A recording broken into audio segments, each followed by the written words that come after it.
Hi everyone, today I'm doing a video tutorial on how to replace your transmission fluid and filter on a first generation Mazda CX-5. The first thing you want to do is go ahead and remove the engine beauty cover.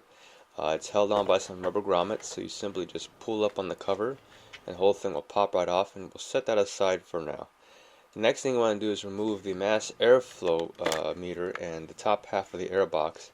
There's a connector that you got to undo and the clamp there you got to undo, and some tabs you got to go ahead and release, and then the whole thing will just kind of come right off.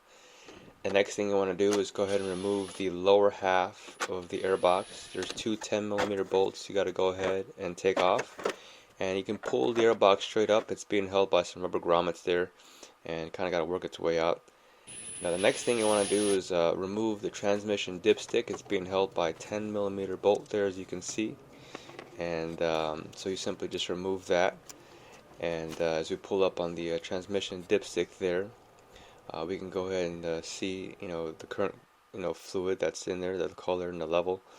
And the next thing you want to go ahead and do is remove the splash guard or the splash shield that goes underneath the vehicle.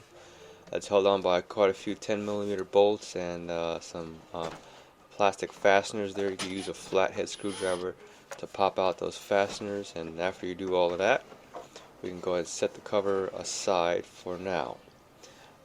After this, you want to go ahead and let's go and get the number 8 hex. Use a socket that's a number 8 hex socket, or you can use one of those combination hex tools, Allen wrenches.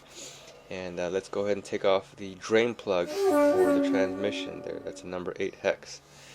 Get your pan ready, because that fluid will come gushing out. As you can see how dark it looks. That's only having 30,000 miles on that fluid since I last changed it, folks, so it's already quite dirty to me. Now I let the whole thing drain for about 10 minutes because I want as much out of that pan as possible. As you can see how dirty the fluid is here. Now the next thing you want to do is let's go ahead and clean around the area and put that drain plug back in for now, because the next thing we're going to do is remove the pan. And so we don't want any fluid coming out, and we want it to stay inside the pan. So remove all of the transmission pan bolts. They're all 10mm bolts, except for 2 bolts. Leave 2 bolts on opposite ends there, so that way you can position yourself to catch the pan as you remove it from the transmission. Be careful, because there is going to be some fluid that's going to continue to drain, as you can see. So just lower the pan very carefully there and just kind of hold it halfway, so you can kind of collect as much fluid as you can, and that'll minimize the amount of spilling that will occur on your driveway or wherever you're doing this work. And then the next thing you want to do is get your collection pan underneath and remove the old transmission filter. They're being held by 2 10mm bolts. You want to be very careful, because as you remove this filter, there is going to be even more fluid that comes out. So be sure to have your collection pan ready right underneath that whole filter there, so you can catch all that fluid as it comes out. As you can see here by the next video, there all the fluid is coming out. So kind of let that drain off for maybe a couple more minutes there, and then after that we can go ahead and look at the transmission filter kit that I bought. I got this on Rock Auto. It's a Beck Arley unit, and here's the part number here. It only costed me about $16 for the entire kit, and that includes your brand new transmission filter and the transmission pan gasket there, as you can see. So we'll simply just make sure that you have everything ready there. Let's go ahead and throw that box away. Now let's go and install the brand new transmission filter. You coat the O-rings on the filter first with some fluid, and you want to torque these 10mm bolts to about 7 or 8 pounds would be nice, I think. And after you get that all tightened up there, the next thing you want to do is go ahead and start cleaning the inside of the transmission pan. So I like to remove the old gasket there and throw that away, and then you want to empty out all the old fluid there in your collection pan. And after that, get a clean towel and start cleaning the inside of the pan. You can remove the magnet that's on the pan there.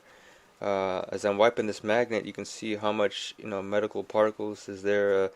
Look how black my towel turns after wiping that magnet. And Now we'll go and throw in the new gasket, and let's get the pan on the transmission there. Torque the bolts there to about 8 foot-pounds.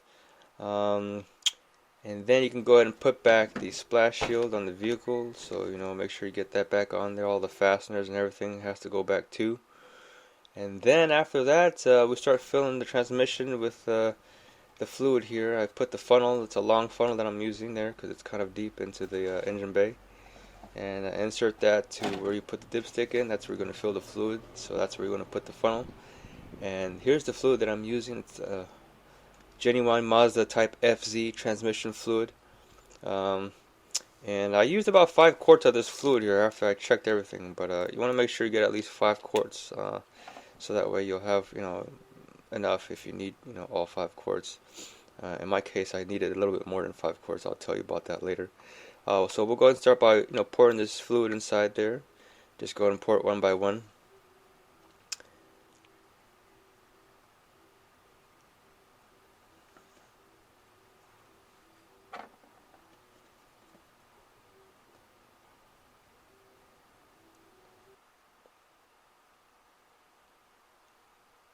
Okay, now you want to go ahead and warm up the vehicle. So the dipstick, the level shows that it has to be checked at a certain temperature.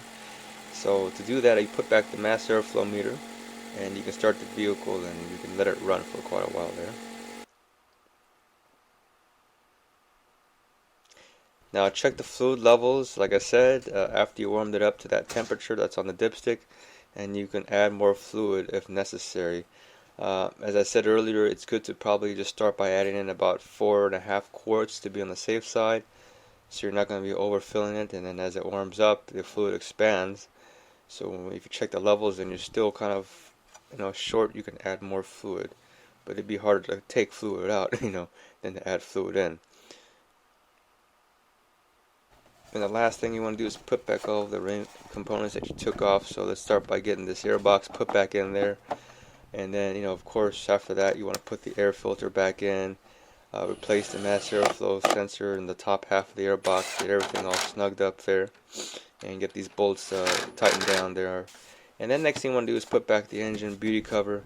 Let's get that back in there too. And then after that, I'll show you something interesting here. As you can see, engine looks perfect again. But the last thing you want to do is check how dirty the old fluid was. Kind of interesting here. Look at this. As I come to the old fluid, I'm going to dip in this clean towel into the fluid. You can see just how black that is. That only has 30,000 miles since I last changed this I change it every about 30,000 miles, by the way. I don't use the lifetime guarantee of the transmission. Lifetime is whenever, it could be 5 years from now, it could be 1 year from now. Well, I hope you found this video interesting. Please like, share, and subscribe, and leave a comment down below. Have a good day.